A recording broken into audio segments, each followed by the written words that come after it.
NCERT's new modules on Partition of India contain Falsehood with pro-communal content.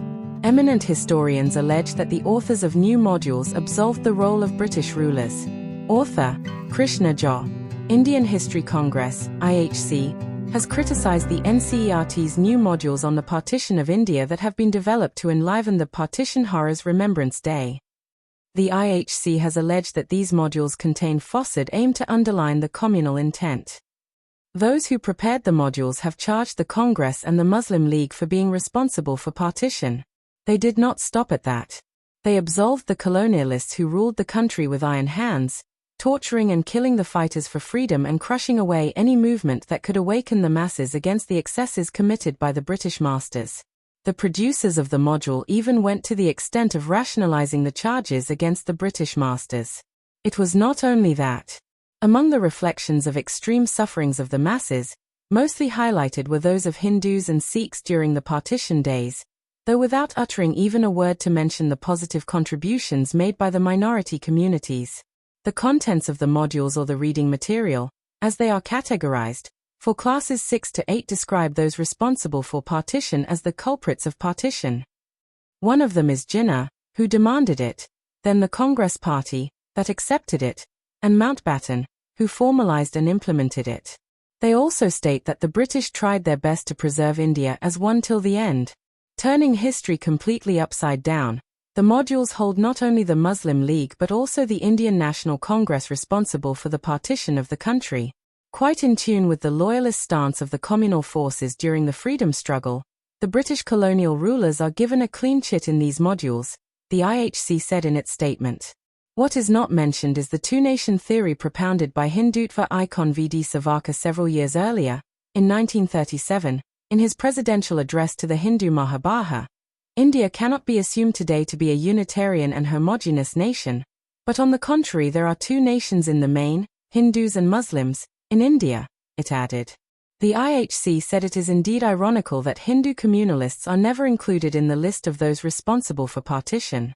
But among the chief culprits are said to be the nationalist leaders when the entire spectrum of the national movement struggled relentlessly against religious and communal division, its greatest leader Mahatma Gandhi giving up his life for it, it said. The modules also noted that post-partition, Kashmir emerged as a new problem, which never existed in India before, and created a challenge for the country's foreign policy. It also flagged that some countries keep giving aid to Pakistan and exert pressure on India in the name of the Kashmir issue. IHC also attacks NCERT's partition modules alleging that they spread falsehoods with a clear communal intent, which may leave a distortion in the material for freedom struggle.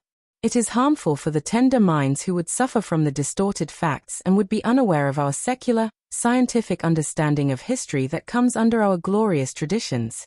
We never believed in distorted and polarized history, warned IHC. But in this context it becomes imperative to note the role played by V.D. Savarkar, the Hindu Mahabharata and the RSS. Savarkar, after all, laid down theoretical framework for the growth of a politics of competitive communalism. In 1923, about a year before his release from prison, he penned a slim book, Essentials of Hindutva, in which he claimed the whole of India for Hindus by virtue of the fact that they alone, and not Muslims or Christians, considered its territory sacred. The text defined the term Hindutva, literally meaning Hinduness, as a politically conscious Hinduism that sought to organize Hindus as a nationality. India's Muslims and other religious minorities did not constitute a part of his vision of the nation. The text also conspicuously echoed Savarkar's call for action against Muslims, for he specified that a conflict of life and death ensued after Mahmud of Ghazni crossed the Indus to invade India in the 11th century. In this prolonged furious conflict our people became intensely conscious of ourselves as Hindus and were welded into a nation to an extent unknown in our history, he wrote.